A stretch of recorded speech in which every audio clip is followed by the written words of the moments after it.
So why don't we have a word of prayer and get started?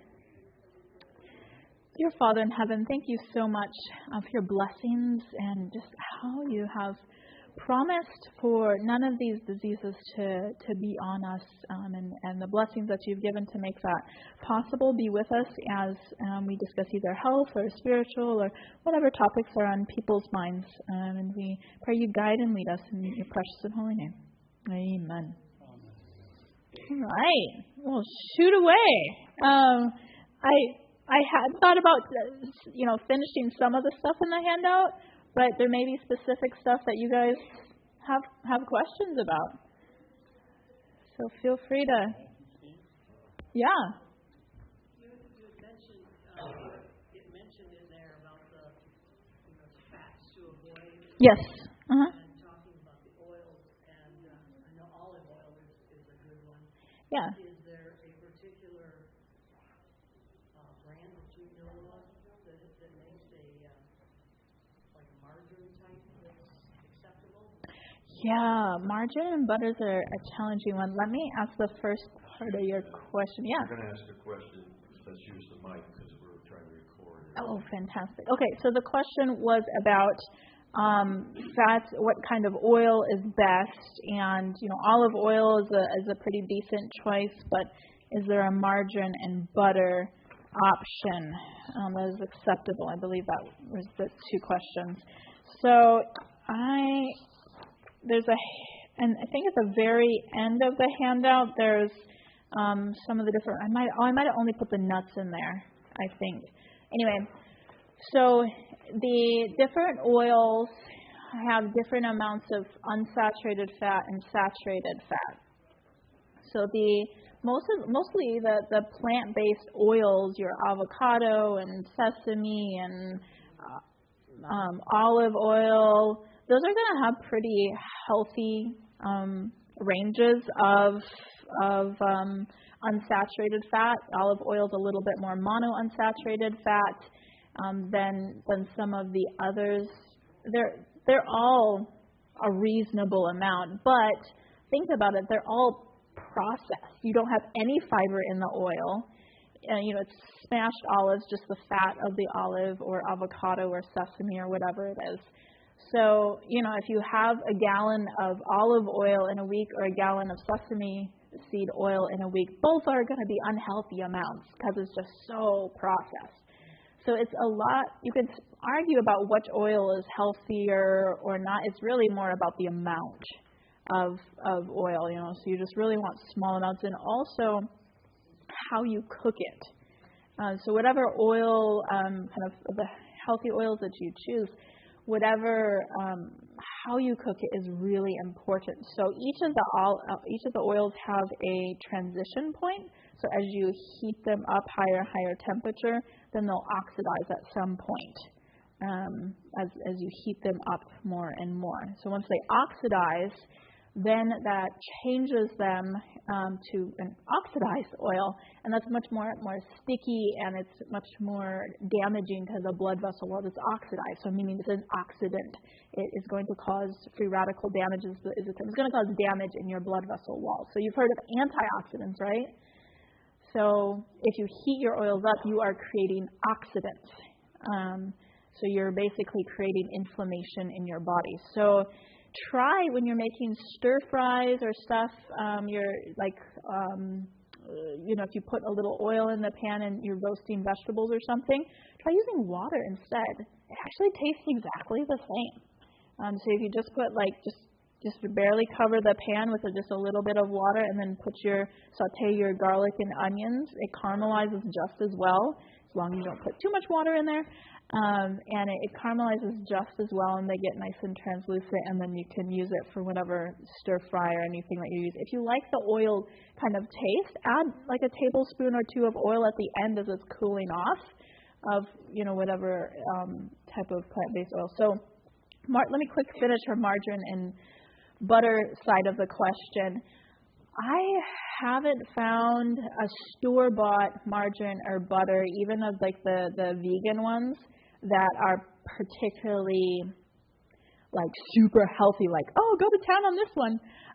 They're all a decent amount of saturated fat, and so I just do the best. I don't have time to make my own butter and that type of thing, so I just use a very, very small amount of kind of the lowest fat one that I can find, and then I enjoy other things on my bread or toast.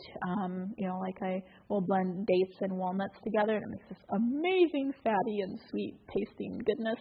And or just regular like peanut butter, almond butter, honey. I try just different things on my toast instead of a lot of butter. And then in different recipes, you can use applesauce instead of oil for your baked goods. So you can replace some of the oils in your baked goods instead of using margarine to a large degree. So just keeping it a small amount, and Thanksgiving dinner and mashed potatoes and all those kind of butter and stuff in that. You do the best you can. And use it in small amounts. You had a question. No, just to follow up on the olive oil, because you have to watch, because so many of the olive oils are blended and they're not getting pure olive oil, and some are from countries that they're contaminated, and you got to be a little bit careful on that for sure. Other questions on the fats? Fats is really the secret to reversing diabetes. So we often think of the blood sugar. And you're like, oh, stay away from the sweets. Oh, I can't have a potato because it's too starchy. But it's a lot. It's just as much about the sugar as it is about the fat as well. So when you think about blood sugar, it has to connect with insulin to be delivered to the cell for energy.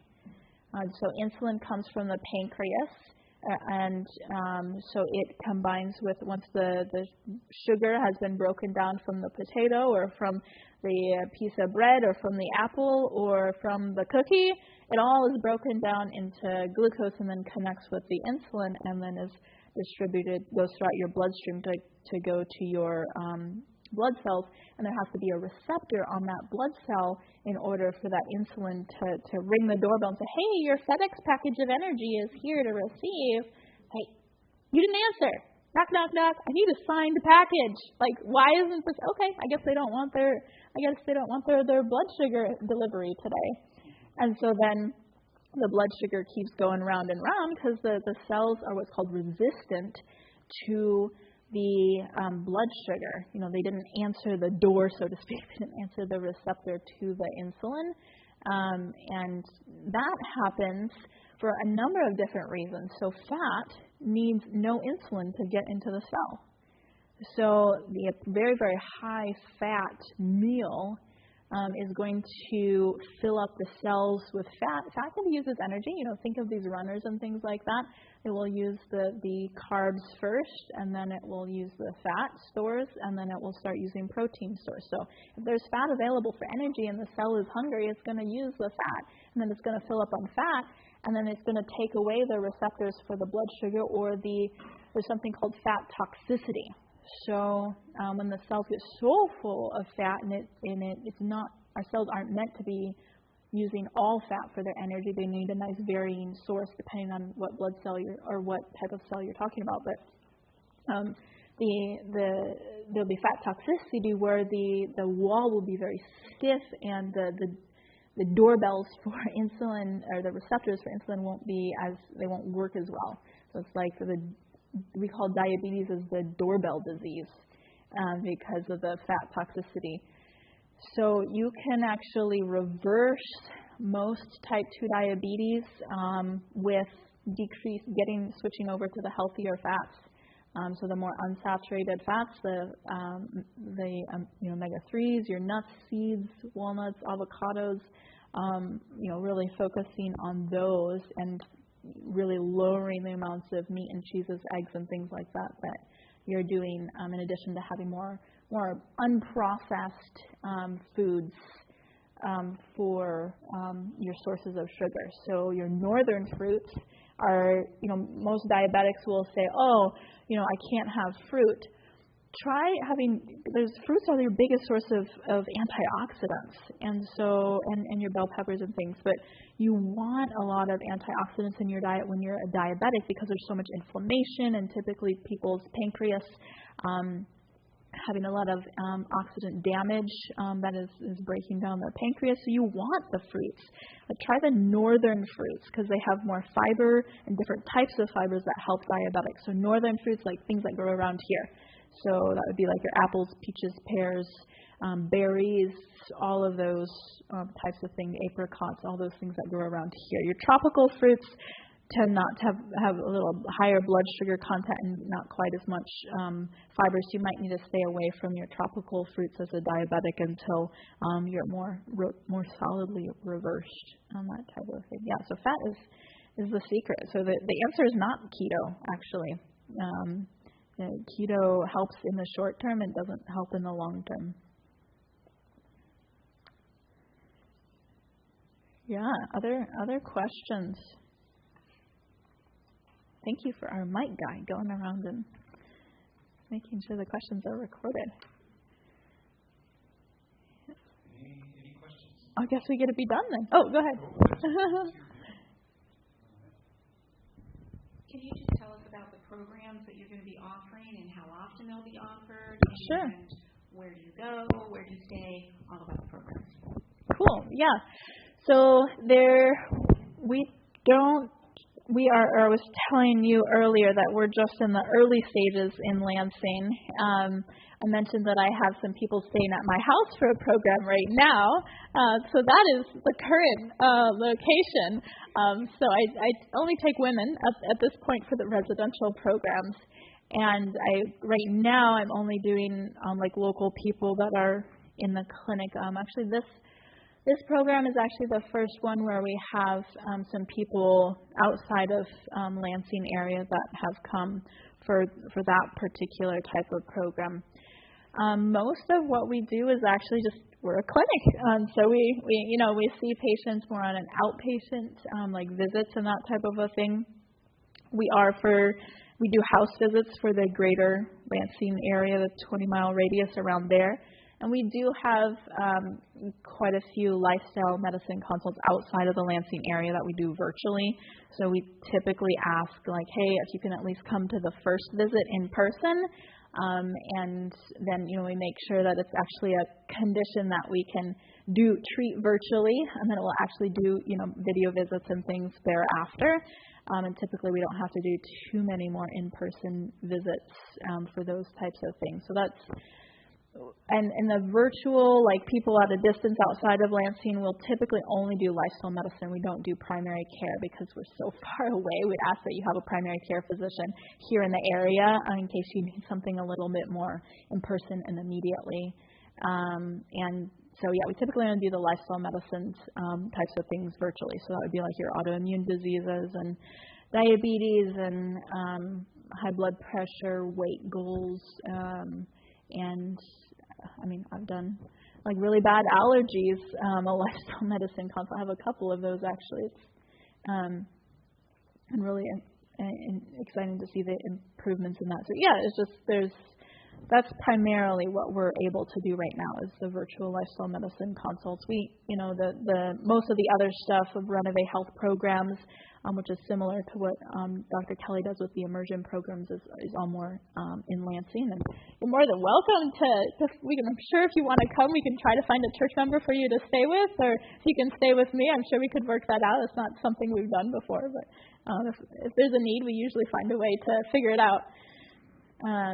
That's the clinic that's called Family and Lifestyle Medicine, and so we're a nonprofit, and then we have a memorandum of understanding with the church, the Lansing Church, and so we do some of the health they host a lot of the different health programs, and we just finished a really cool evangelistic series where we did a lot of blended ministry, and we have a lot of fun experimenting. It's neat. Yeah. I think we have one here and then there and there. So did you get? Okay. So, can you give me paint a picture for me how you would help somebody that's wanting to, just like this lady Stephanie, I think you said. Mm-hmm. So you were helping her make changes in her lifestyle. Mm-hmm. And then you had read the quote how that we could really be making things worse if we didn't combine the gospel truth with making lifestyle changes. And so I'm just wondering, how do I know if that's what I'm doing? Yes, your kindness and compassion is sometimes the only gospel that you can preach, especially in the beginning. Just the she says the warmth, the shake of the hand, and the smile on your face is in and of itself medical missionary work. Just your cheerful countenance. So let me add to my. Yes. Yes. And so helping somebody to know that that how God can help them. Okay. These changes. Okay. Let me explain it this way and see if it helps. So there's 4 stages of change. If you read Pastor Mark's book called Persuasion on How to Do Bible Studies, he'll also talk about the 4 stages of making a decision. But the 4 stages of change is pre-contemplative, whereas you're talking to me about quitting smoking, I get that, right, as a doctor. And that's pre-contemplative. I'm not thinking about it. You don't talk to me about it. And the second stage of change is contemplative. I'm thinking about it. It would be nice to lose some weight, but man, is Michigan winters cold. I'm not going to do that. So then the next stage is preparation. It's I need to reverse my diabetes. This is the time. I've got to do it. And I'm going to, I'm thinking about this, eating beans. I'm thinking about, okay, where am I going to get my whole grains from? I think I'm try to get this tighter. And then action stage is I'm eating a cup of beans every single day. You're starting to take action, but it's still a new habit. So I find for me, how to do blended ministry is very helpful to kind of gauge where somebody is at in their journey, and do blended ministry different. If they're pre-contemplative and they're not open spiritually at all, I'm not going to be bringing up God's promises or anything like that. I'm just going to be kind and see what needs that I can serve and help them in whatever kind way that I can do. And, pre-contemplative is really helpful. They like information that is not directed at them. It's dude, you need to change such and such. That's very directed at him, and you could be very defensive. But if you were I've got to reverse my diabetes, then you would love that type of information, right? And so, just information of check out this awesome documentary, or I was just watching such and such. I think, it's really cool. Sorry about that. I don't exactly know what I'm doing. Up here. Oh, okay. Cut off my hair. Got it.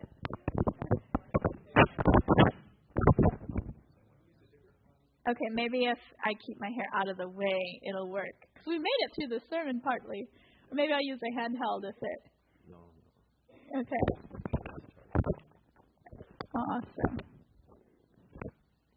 Thank you so much. Is it? Okay. Thank you so much.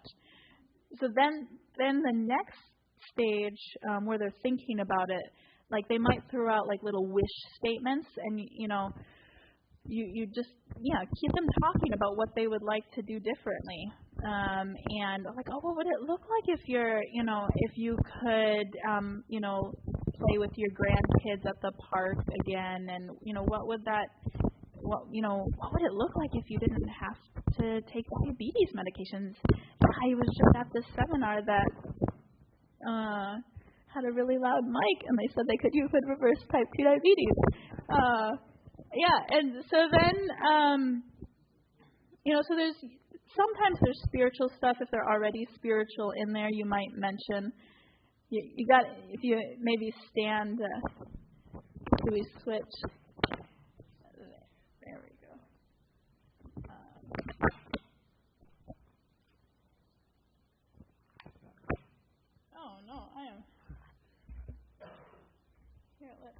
Which one? Switch here, and then we don't have the noise there.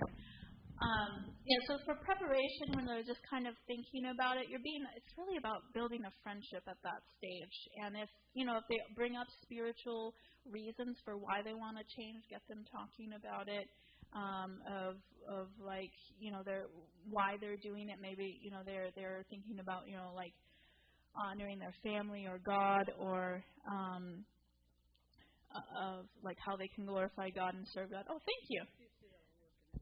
Okay. Yeah, awesome. You guys are so helpful. I appreciate that. Pick it up 21, then I'll tighten it. Oh, probably right there. I'm pretty short. So preparation or contemplative is more being a friend. Getting them talking, listening, hearing them out, helping them process what they would like to do.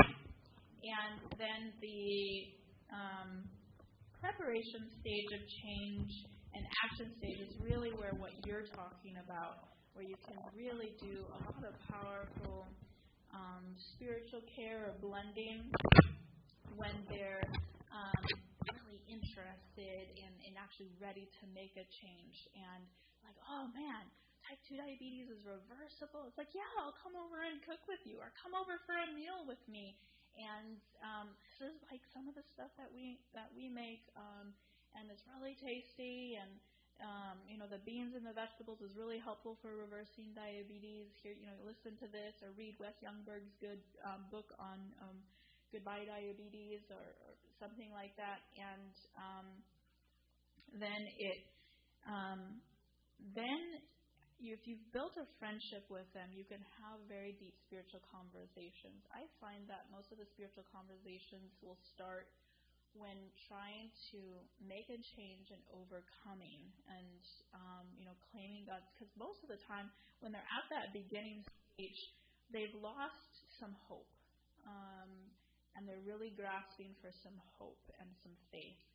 And you can be faith and hope for them in that moment. Like the 4 friends who let their friend down through the roof to Jesus. They had all the faith for that friend and say, here. And you can have that hope and faith for that friend. Like, you can do it. Like being super encouraging and like, I can do all things through Christ who strengthens me. Preparation and action stage of change is really where you can be sending Bible promises or praying with them, encouraging them, and being a friend to them, and maybe sharing a story of how you overcame something that they're dealing with, through reaching out to Christ. I mean, you're really helping them develop a relationship with Christ, through friendship.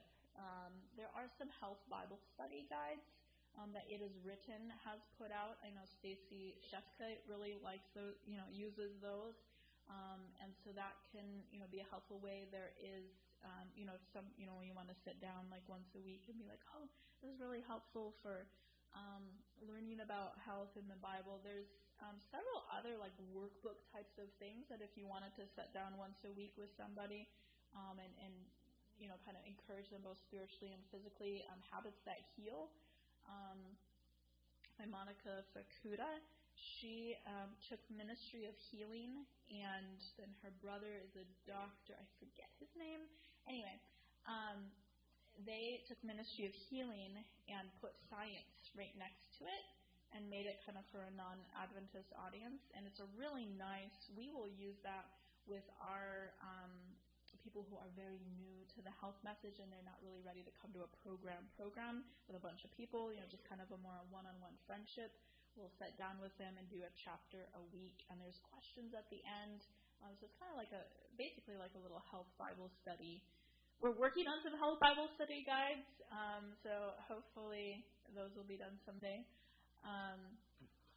And then obviously, sometimes the tougher cases, you just need to be a friend and then get them connected with someplace that can help. If they're on a lot of medications and that type of thing, then getting them to somewhere that can help, and then you can be somewhat of a health coach in the background. I know Dr. Charlie and myself and Nathan Hyde, he's a fitness coach, we would all love to, work with other churches as we have time and as we're able. If people are working with friends and family and, they're not sure, how do I do the medical side, but I want to help them. We're happy to come alongside and do the medical side if that's something that they're interested in, and then coach the coach alongside doing the friendship and the coach side of things. I don't know if that addresses some of your question, or maybe you have follow-up questions from that. Yeah, it's a fantastic question. Would like to make that more of a system to be able to help a lot of people and just feel comfortable going into someone's home and being a friend and cooking with them and talking about spiritual things. And don't worry about it too much if spiritual things don't come up. It kind of happens naturally if you're just loving and, just being who you are and praying, before you go and you're helping them develop faith and making health changes. It just kind of happens naturally. Each personality is different. There's really no cookie cutter to any human being. Yeah, great question. I think there was a question over here, if I remember correctly. Here.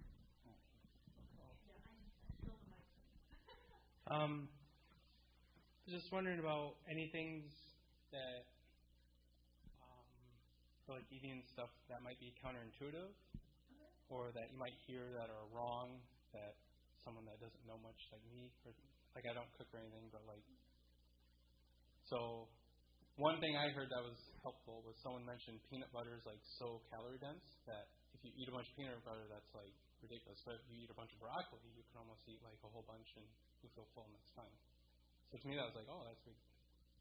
Any other things like that might not be something you could just derive on your own? Yeah, there's probably a whole bunch of things. Oh, okay.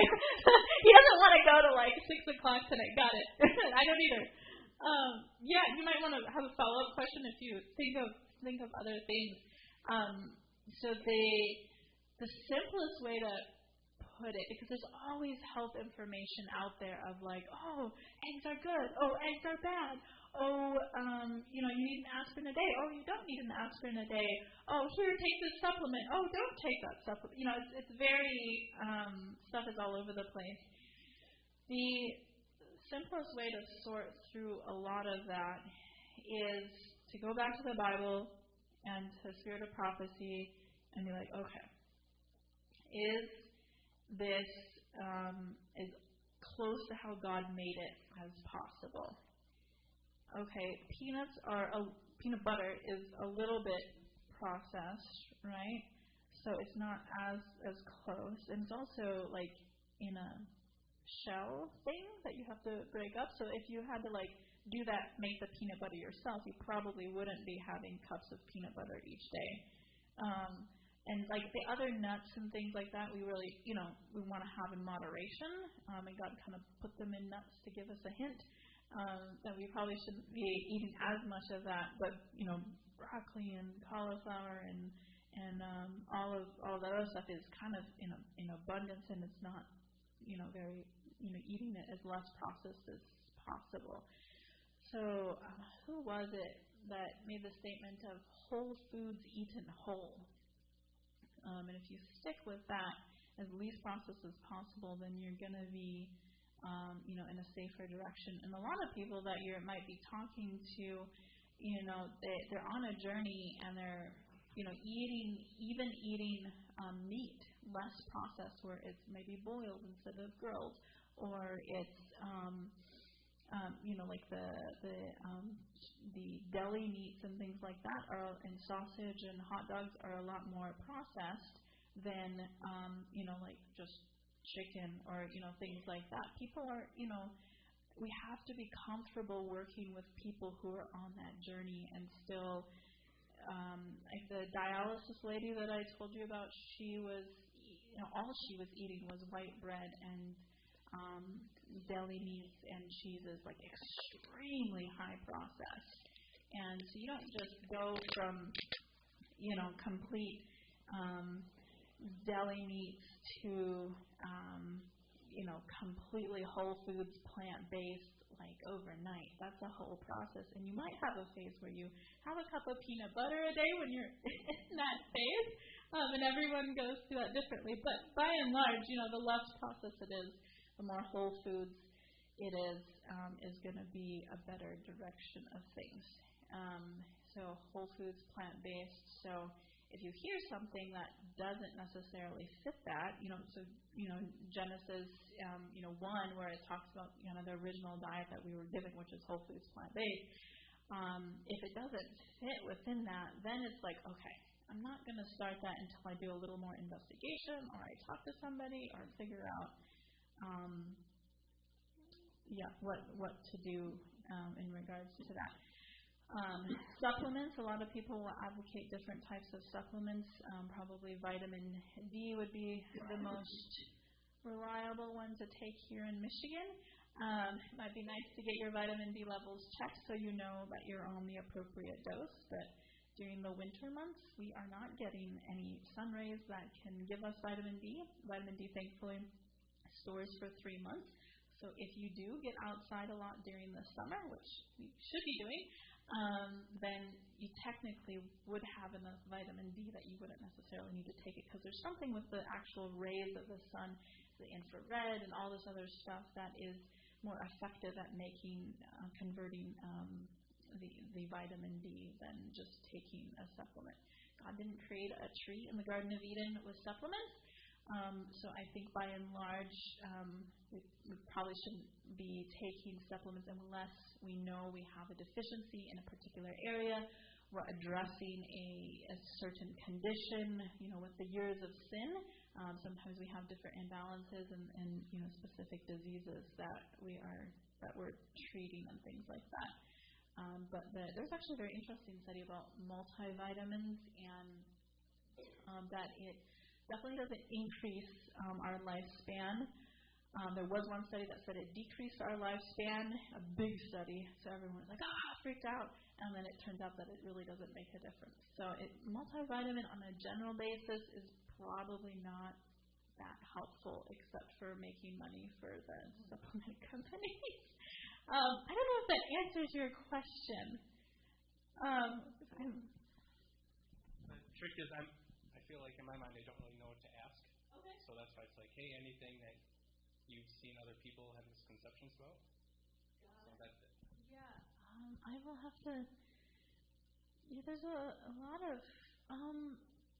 Meal timing is a great misconception. So, the 6 meal a day thing was a big deal for a while, and people actually eat more calories if they do 6 meals a day.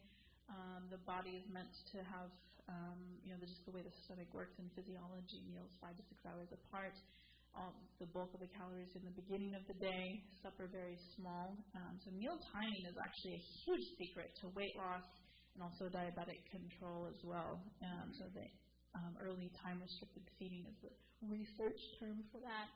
But basically, the way we would know it is breakfast like a king, lunch like a queen, and supper like a pauper is really the healthiest for our physiology, which is really cool physiology. But yeah, meal timing makes a lot more bigger difference than we think. And if anyone else thinks of other misconceptions that people have. What was your question? Well, my question, I can yell. Okay. I have trouble when I hear two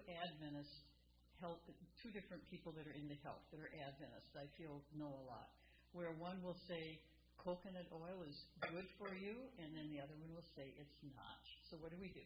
Oh, that's a fantastic one. See, the audience is helping you out and remembering some of these things. Yeah, coconut oil is a really good one because we thought, okay, so coconut oil is mostly saturated fat. It's one of the only plant-based oils that's mostly saturated fat. So saturated fat is bad for you. So therefore, coconut oil is bad for you. That was, the line of some people's reasoning, which is kind of correct.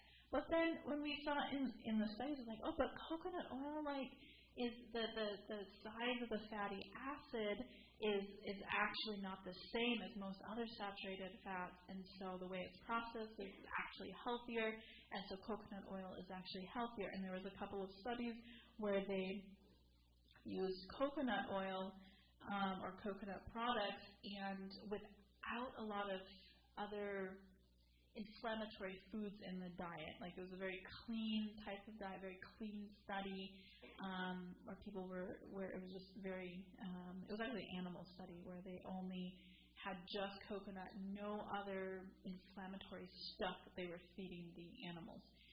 And it was actually showing improvement, as far as no risk of heart disease and all this kind of stuff. But then you repeat that exact same thing when you have coconut oil in a more normal diet, and then the coconut oil actually, increased cholesterol and increased heart disease. So, like, what's going to, so that's why people get on two sides of the fence. So where my understanding is that the saturated fats are very low in plant foods. And so the unsaturated fat and all the fiber and the antioxidants protect that saturated fat so that it's not a bad guy. If you kind of have if you have one angry family members but everyone else is nice, the angry family member will be nice. Kind of like that, maybe. And so all the other antioxidants and fiber protect that saturated fat so it's delivered to where it needs to go in the body to do its job and it doesn't cause any damage.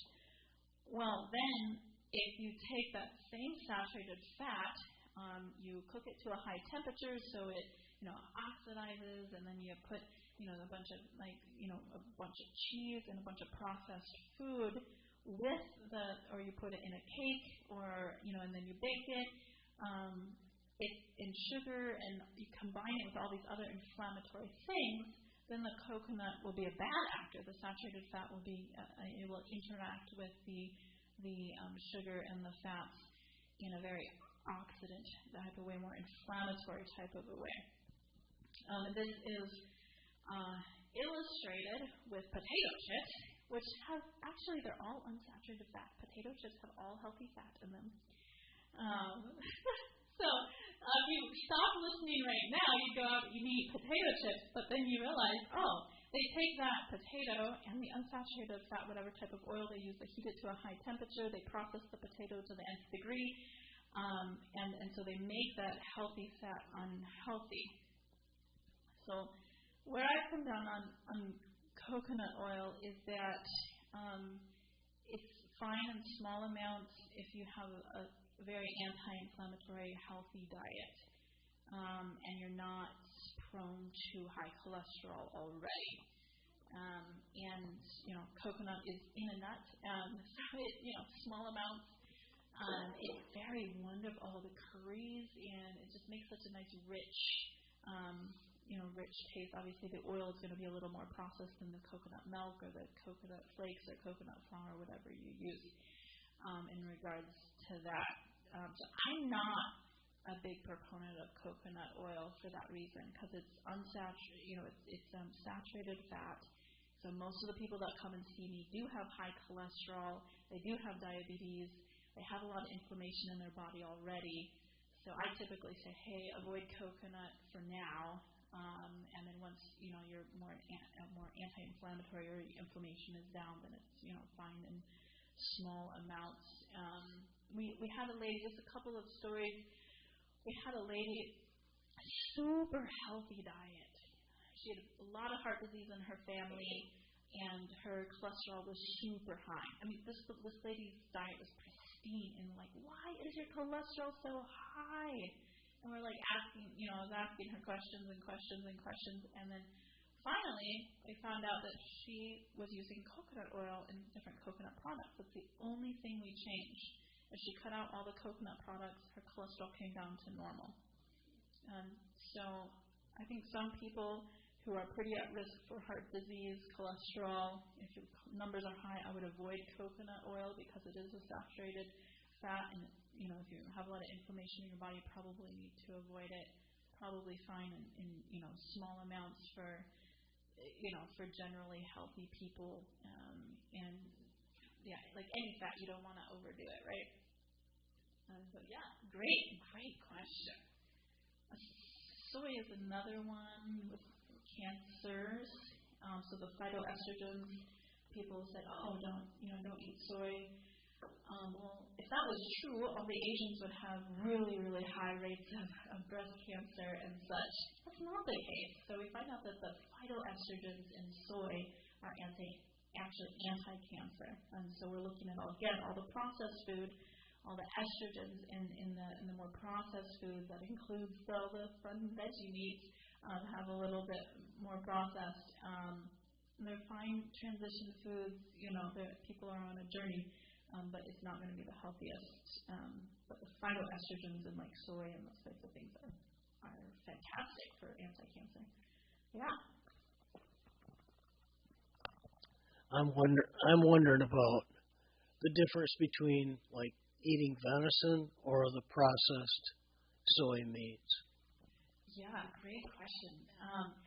So, like I mentioned, venison, especially, you process it yourself, assuming that it's a healthy deer in the first place, is obviously going to be way better than, like, the processed meat that you get at the store. And it's going to be a lot healthier if you boil it or, something where it's not too high of heat and that type of thing.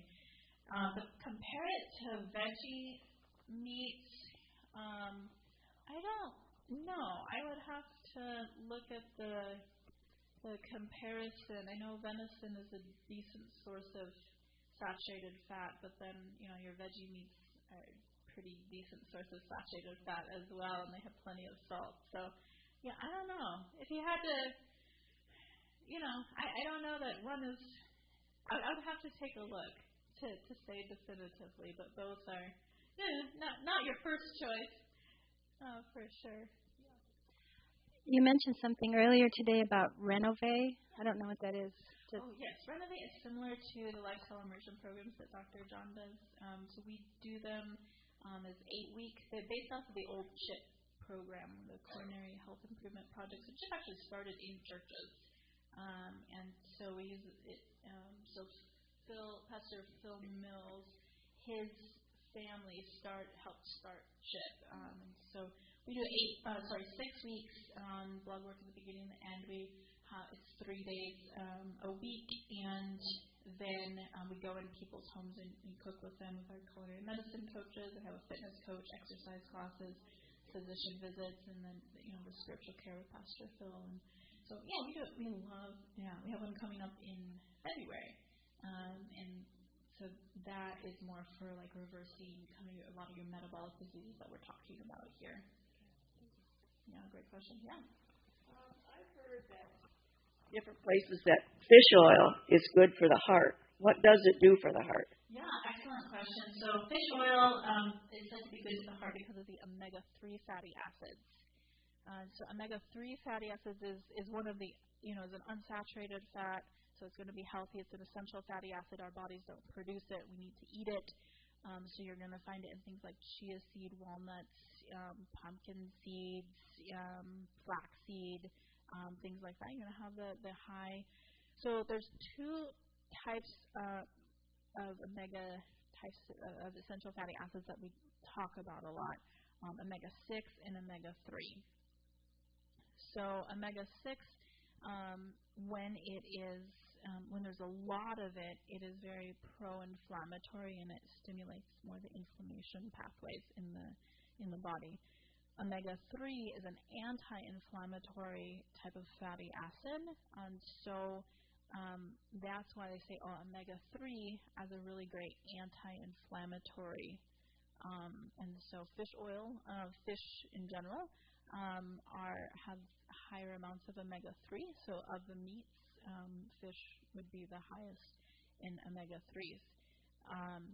The challenge with fish is that it tends to have a lot of mercury, and so that creates a challenge. It also has other types of, cholesterol and fat and things like that.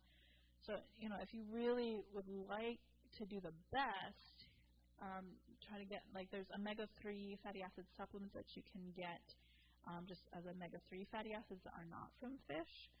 So that would be probably a better choice. And then you can also eat, a handful of walnuts or flaxseed, chia seed, that type of thing every day. So you want to grind your flaxseed and keep it in the fridge It keeps for quite a while. So that would be your best source of omega-3 fatty acids, and you want to try to keep your omega-3 to omega-6 ratio, like a 3-to-1 type of a thing. The omega-6 to omega-3 ratio, 3-to-1 type of ratio would be the most ideal. And honestly, a whole foods plant-based diet is going to get you there, so you're more anti-inflammatory, you're reversing heart disease, that type of a thing. But fish, if people are going to eat meat, freshwater fish, especially if you get it from clean waters, is going to be a better option. I always like to say good, better, best. Never let it rest until your good is better and your better is best. So if you're at the stage of eating fish and that's a big move for you to eating healthy, then fantastic. And then keep moving as the Lord moves you. Seed powder. There's golden flaxseed powder and then more brown flaxseed powder. Is there any differences or advantages to different kinds? The price is often different. I haven't found a big enough difference to sway me when I see the price tag. The same differences like whole grains versus Correct. white flour or something. So it's just different kinds of flax. Exactly. Okay. Just like eating kidney beans or black beans, which ones is healthier? No.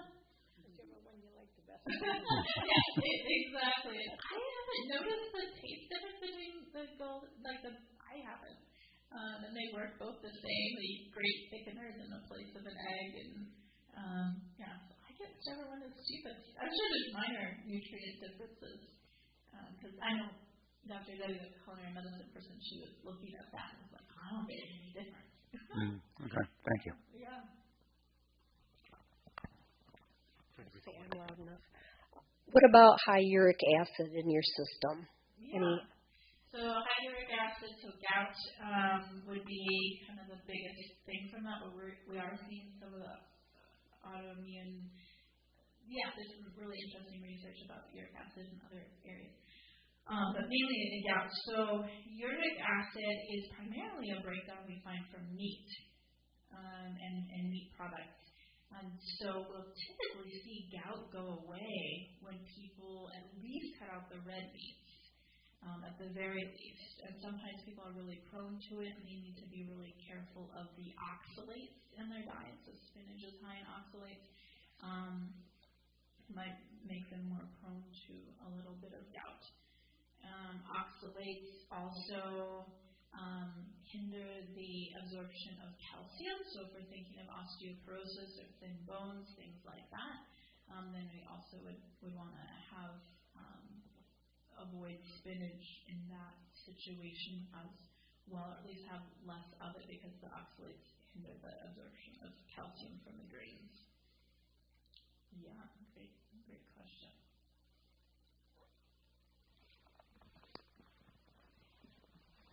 For the recording. Yeah, it's the recording. What about soy milk versus almond milk, the store purchased? Is that too processed? Because I don't do milk, I buy those, but I am not ready to make my own. Neither am I.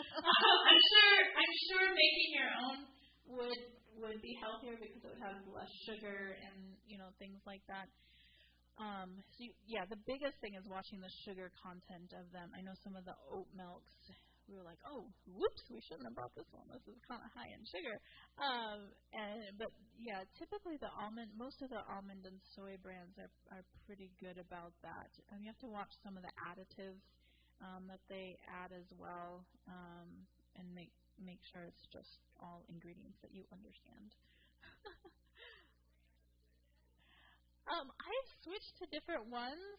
I personally balance out price and the as long as it's not too high in sugar and there's not a bunch of preservatives. I mean, I've gotten Meyer brand before. I've tried actually one time. I think one of the Renovays, people were like, "Oh, I don't know what you want us to switch milks. Like, which one is the best?" And so I got a whole bunch of different kinds of milks, like sunflower and hemp and oat and like all of the different types of oats. And like, I had 2 girls staying with me at the time, so I blindfolded them. They agreed to this.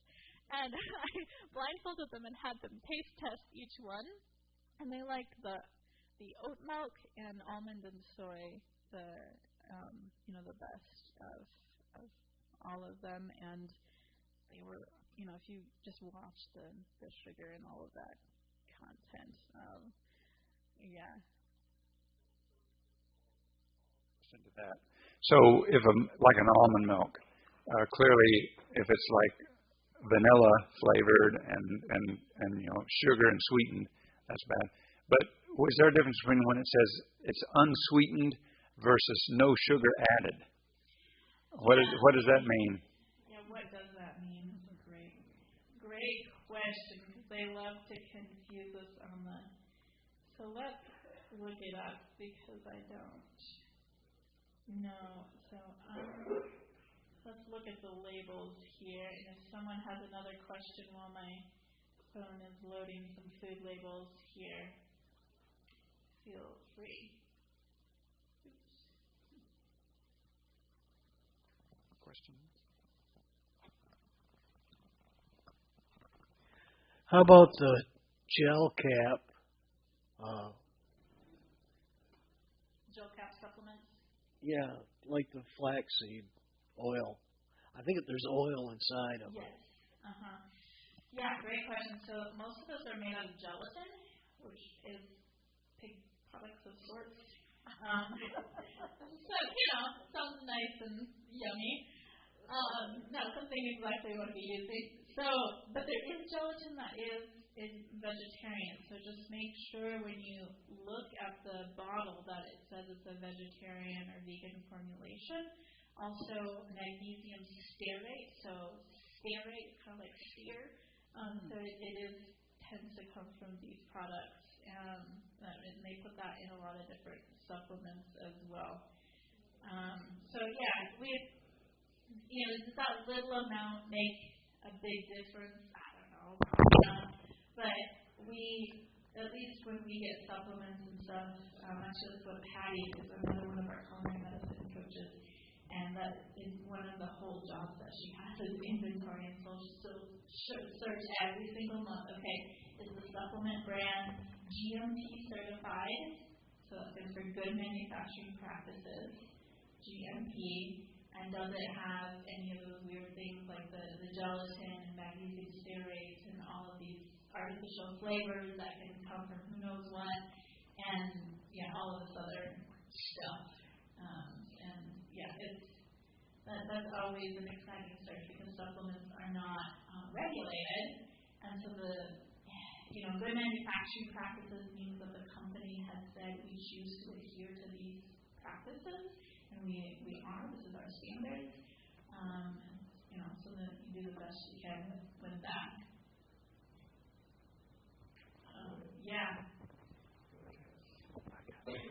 I got this one. This was the offender earlier, but I'm going to ask my question on it. Am I doing it? No. So just change this up a little bit. We're talking about splitting all these different foods up, but we hear that people who are lonely, people who have no friends, even people who don't go to a church, don't live as long as people who are on the plus side of those things. So how does that balance out, or how does that relate to diet, etc.? Yeah, I think we have a lot of questions on diet, which is really awesome because it makes a big difference. There was a really interesting, it was in this, a big epidemiological study. So epidemiological studies aren't like cause and effect, right? They're just finding patterns. And so they looked at how does eating vegetables every day, what does that look like as far as mortality in a big group of huge groups of people? What does, having an aspirin a day, what does that do for mortality? And they just looked at all these different factors. it was super interesting. The amount that vegetables every single day decreased mortality, in other words, helped us live longer, was just about the same amount as going to church on a weekly basis.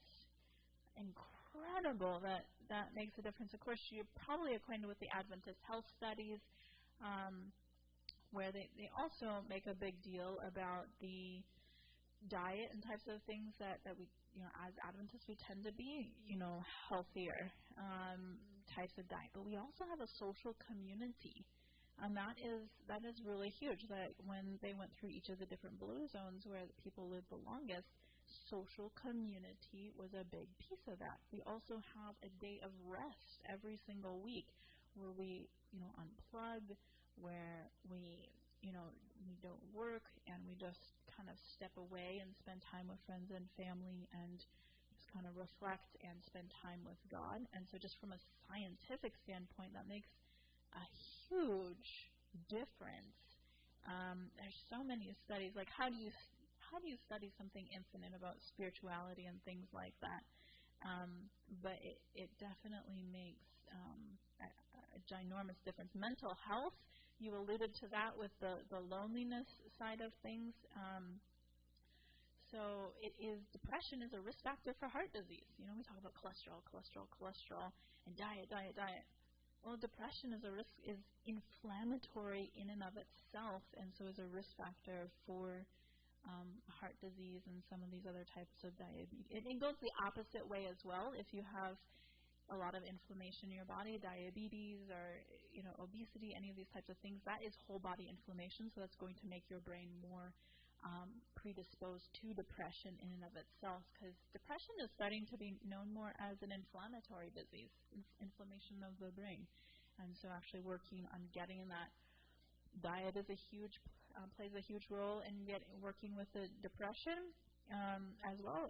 There's actually, if you're familiar with Dr. Nedley, he is definitely the expert on the depression and anxiety topic, and so he has the 10-hit hypothesis, where there are 10 areas that predispose your brain to depression and anxiety. So, if you have early trauma in your life, but you live a relatively healthy lifestyle, and you only have, that would be just one hit to your brain, so you probably would be able to survive pretty well, and you have a good social community, you can kind of process and work past that. But, if you combine that with poor sleep and a difficult sleep-wake cycle, and no exercise, that's getting up to 3 hits now, and you combine that to maybe you're exposed to various toxins and, mercury or, types of things like that, and then you have a poor diet on top of that, and then you have some medical conditions like hypothyroidism, or, you're getting up to 5-6 hits at that point, and your brain is just not going to have as good of ability to produce the neurotransmitters, like the stuff to function as if you didn't have those hits. Thankfully, of those 10 hit categories, there's just a few of them that you can't change. You can't go back and change the past, but definitely with good, solid biblical counseling and trained counselors, you can work through some of that. Cognitive behavioral therapy being the best option if you're looking for a good counselor.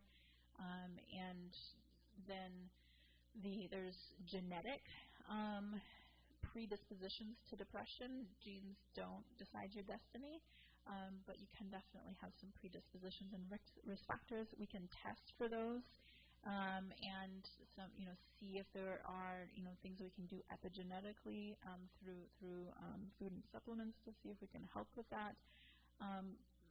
But can't necessarily change your genes. But the rest of the areas that tend to cause depression are stuff we can change, stuff we can do. I'm sure you've heard of Dr. Nedley's work, of how many people, especially the residential programs, that just incredible success rates of that changing and that reversing. It's very incredible. Okay, I have some different food labels up here. This is pure almond unsweetened. It has 2.5 grams of fat, 0 saturated fat, 1.5 of monounsaturated, so that is great. And very little fiber, 0 sugar. Now, this is silk unsweetened vanilla, so it has 0 sugar and it's vanilla. I'm a big vanilla fan. So it does have almond milk, or almond, which is water and almonds, sea salt, natural flavor, which I don't really know. That could be a lot of different things. Locust bean gum, sunflower, lecithin, and gellan gum, which is like I don't know exactly what that is. Yeah, so that's, has 2 things that would have to look up what those ingredients are, but 0 sugar. Let's see, we're asking about no sugar added. Let's see if we can find a no sugar added one. I might have to change my search here. Reading food labels is just a fun thing in and of itself.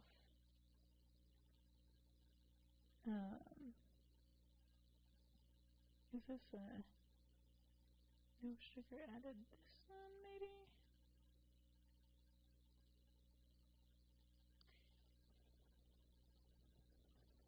Alright, so this is almond breeze. It says 2.5 grams of fat as well. And it has 2 grams of sugar. And it's a little fuzzy here, so it'll take a second to fully load, I guess. Looks like it does have a little 2 grams of saturated fat. It's really fuzzy, so I'm not sure that I can read the ingredients. I'll try a different one. Well, I'll get it loaded while somebody asks another question here.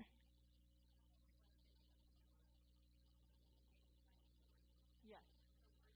Testing on more than just the CRP type of thing, or is that what your basis is for whether they are having a lot of inflammation in their body? Yeah. I mean, obviously, question. You said cholesterol is an indicator, but or depression, but I mean, just in general, if somebody.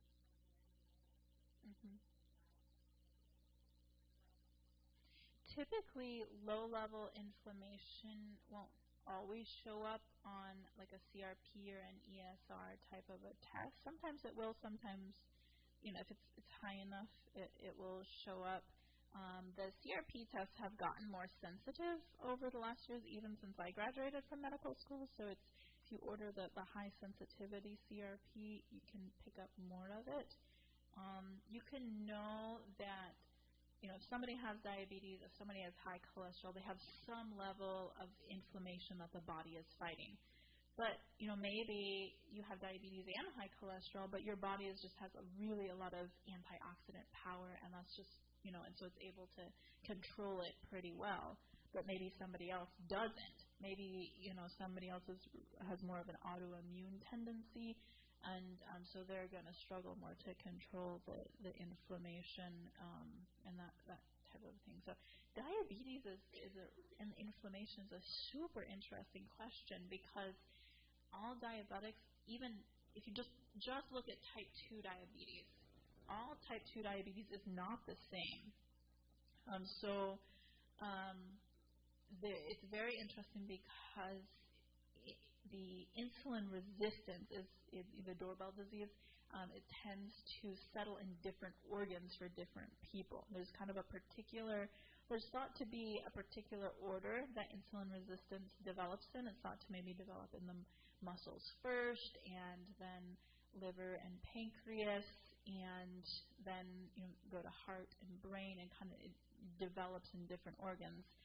Then there's another line of research that says, well, it might be different for each person. Like somebody might be more metabolically weak in their liver, and so their liver is really struggling in that type of a, in your type of a diabetes if your liver is weaker, but then, maybe your muscles are more metabolically weak, and so you're, developing more.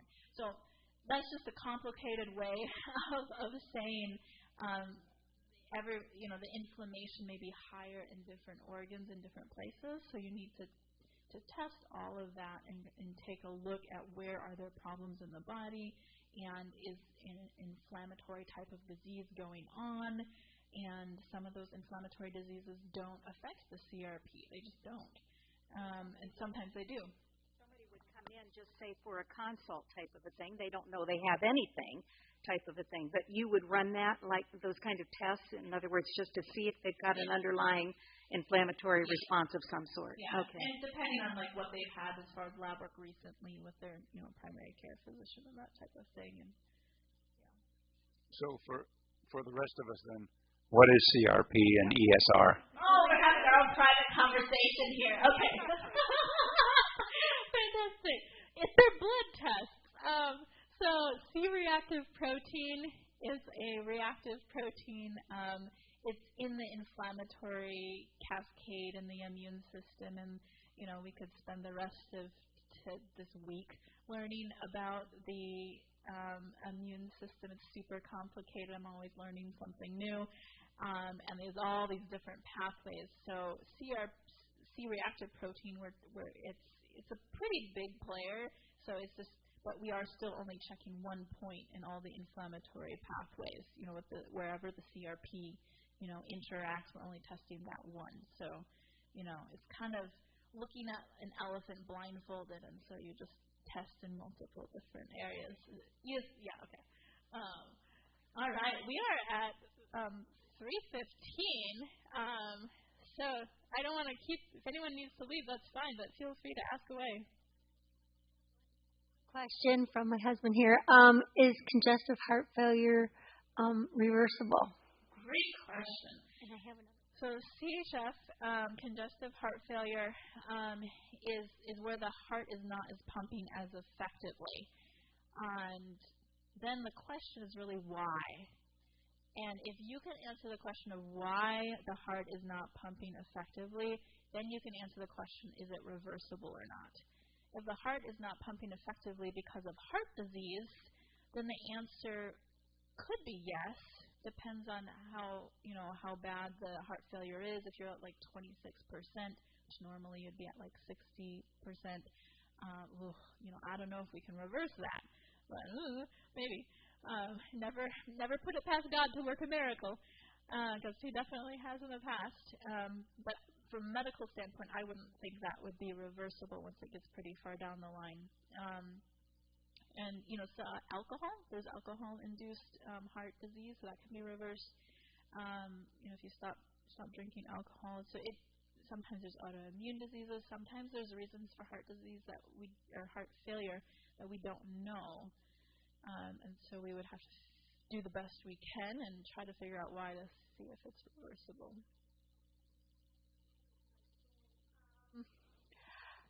Sugar addictions. Where would you start? Fantastic. I struggle with that one. I think the holiday season should be renamed the sugar addiction. And so, yes, excellent. Starting with prayer by all means, and recognizing your triggers. So you can't just go from 0 to 100 between today and tomorrow. What are your triggers? Are you stress eating? Are you, what thoughts specifically are triggering that? And there's some great stuff on Audioverse by Amanda Anguish on different thought triggers and cognitive distortions. And because somehow, this is a human thing, we get ourselves thinking, the sugar, and it's very physiologic, the actual sugar increases serotonin and tryptophan, so that's why we feel better for a while after something with more simple carbohydrates, the comfort foods. We feel better because the tryptophan and serotonin increased, but it's all this, it doesn't have any fiber to go with it, and so it crashes us. So it's it's like it just a ton of serotonin, but it all gets processed into our body very quickly, and so it crashes us. And so we're like, oh, we need more sugar, and so we just go on this roller coaster ride, and actually our receptors for serotonin and tryptophan get harder to fill up, and so then we need more sugar, and it's like an addiction. It actually is very similar. It acts similar and stimulates the same parts of the brain as an opioid addiction. It's not as dangerous.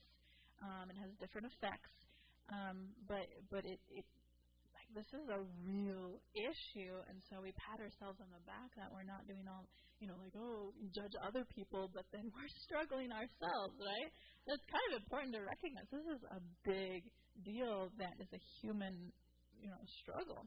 And so recognizing triggers, even writing them down, and the situation, the thoughts, the feelings, and finding Bible promises for those thoughts specifically. It takes about 3 months to rewire the brain from a sugar addiction. So if you're going to jump and be like, Lord, deliver me from this sugar addiction, you need 3 months of being super strict. Like no cake, no simple carbohydrates, like no excuses. Birthday party? No, sorry. You're still within my 3 months. I am going to have a smoothie instead, and I'm going to have some like cookies that like more like whole, like not very processed. Find other alternatives, especially during those 3 months. No excuses those 3 months. Because once you get past that 3 months of being super strict and having just fruit for sweet things, dried fruit, dates, raisins, apricots, blend dates and walnuts and make them in like balls and roll them in coconut flakes if your cholesterol isn't too high. And it's fantastic. Or pineapple and apricots with a little lemon, or there's just different things of the dried mango if you like that. Find whole food sweet things to replace those 3 months especially, and be really strict about it, because that it takes 3 months to rewire the brain. And then that's the Bible promises in those specific triggers and those specific thoughts, and find if you can find the underlying reason what is triggering that. Were you always given a treat as a child when you were good? Is that the reason that addiction got started? Or whatever that is, and replace that. Sometimes people exercise in the evening if they stress eat in the evening, and so just be away from the refrigerator when you normally struggle. There's a lot of different variety of things, and certainly there's a lot of some good resources out there, but I'll leave it at that. Yeah. Just to follow up to what you just said, so you're on this 3-month no sugar fast, but you can eat fresh fruit and dried fruit? Mm-hmm. Yes, so any of the unprocessed, like whole foods, sweet things. So dried fruit is just dried and still has the fiber intact. The fiber is what you're looking for. And we typically will do stuff, like small amounts of honey, if you're in recipes, or molasses. Date syrup is actually a new one that we found. Because, each of those, and sorghum is another one. Each of these have different, like, mineral and, vitamin compositions in just, very small amounts. Yeah. Can you say about how the eating a lot of beans and whole grains also help to reduce the sugar cravings? Oh, excellent. Very excellent. Thank you, Joanne. She's keeping me on task. This is great. So fiber, let me explain a little bit more about how that helps, because that gets to your question a lot better. So the high fiber is like a slow release pill for sugar, and so that's why the fruit is an option on the table, because instead of like sending, 50 sugar molecules to your body that all at once that your body has to instantly take care of, it's sending one every 30 seconds. I'm just making these numbers up, but it sends it much slower, and so then you feel full longer, so you don't have those wild roller coaster ups and downs, and so it's just a lot more even. It's antioxidants. Your mood tends to feel better. You're getting good sleep during this time, getting good exercise. All that is, keeping things a lot more even keel, so you don't have the ups and downs so much. Yeah, there are great recipes. I will send your message back to Dr. Debbie to help. She is making a cookbook right now, but there's a lot of great cookbooks. Plant to Plate, and there's a diabetes edition that is a great one. Yeah. Ingredients and not a big long list. Exactly. 3 minutes or less, 3 ingredients or less, $3 or less. I want to write a cookbook like that, because that's kind of what I do. That's what I thought. Plant to Plate isn't quite that. Some of their recipes are that simple. And so I like pretty much every recipe in there. 7 Secrets tends to be a little bit more complicated, but their recipes are fantastic. Teeny Finley's cookbook, Natural Cooking, that one tends to be pretty simple. And it still uses some of like the white flours and stuff, so it's a little bit more like what normal people are used to. So it's a nice transition one. Yeah, there's a lot of great cooks. We have one back here and then one up here. Yeah. Oh, Joanne, I am in the church with Joanne's cookbook. Oh, she has a crock pot cookbook. You probably already know about it all. Anyway, but yes, crock pots are fantastic for the simplicity that you're talking about. Yeah. Yeah, I was wondering. I heard that the portobello mushrooms can cause tumors. Yeah, I started to hear. This gets back to your question of different. I've been hearing stuff about mushrooms and cancer, and I'm like, where is this coming from? So I'll have to look that up, and I can't on earth figure out physiologically why that would be. Yeah, because maybe let me just do a quick search here on Google Scholar to see if there's any research studies on mushrooms and cancer.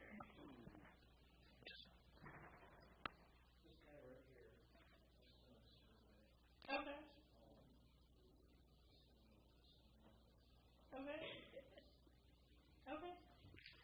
Yeah, let me look up the studies. So mushroom. I want mushrooms to eat more. We're all looking. Oh, I like. You can just leave them in our house. I like them. Okay, so I'm just doing a quick search. So don't take this as a definitive answer, because I don't know the answer to your question without doing some research on what he's talking about. I'm just looking. So Google Scholar, it's a search of all like the latest research studies, and this is typically where I will start. So I'm just reading down some of the titles here of the most recent research. It says treatment of cancer with mushroom products, potential mushroom compounds as in cancer immunotherapy, a review, so there must be a decent amount about that. Medicinal mushroom modulators of molecular targets as cancer therapeutics. Use of mushroom glycans and proteoglycans in cancer treatment. Anyway, higher mushroom consumption is associated with lower risk of cancer. Systemic review and meta-analysis of observational. So that's 2021. So systemic review and meta-analysis is the highest level of research. You can take a look at this. 2021. rich in bioactive compounds. Cochrane Review, which is, they do a pretty thorough job. Yeah, so I'm not necessarily seeing anything about that. I'm actually seeing maybe potential of the opposite, potentially. Yeah. I know you're very young and healthy and so forth, but we don't want to work you too hard on Sabbath afternoon. So. I do usually soon after, like around 3:30 or soon thereafter, because I have people I need to get back to in Lansing. Right. What about kidney disease and diet? Yeah. Kidney disease is a general thing. So it's like what causes, it's kind of like the heart failure question, like what exactly causes the two biggest causes of kidney disease are diabetes and high blood pressure. That's what puts most people in America on dialysis, not in other countries, but in here specifically. And there are some like infections, genetic stuff, blah, blah, blah, that also cause kidney disease. So reversing the high blood pressure and the type 2 diabetes would be, a way to prevent that. High protein diets specifically tend to be very hard on the kidneys. So the animal proteins, very interesting study that actually the animal proteins in and of themselves, like don't count all the other stuff, all the cholesterol and everything else that's in the animals. The proteins themselves tend to be more pro-inflammatory, and the mixture, there's a big myth. Oh, this goes back to your question about kind of all the myths and stuff. Like, oh, what about protein? So, animal proteins are going to be more similar to our distribution of proteins, right? Because they're, mammals and all that kind of stuff. But it's not similar to how we need to receive proteins and build proteins. So it's way more complicated than that of how your body can make some of the different amino acids. It can't make some of the others, and so you don't really need to have eat proteins exactly like how your body composition is.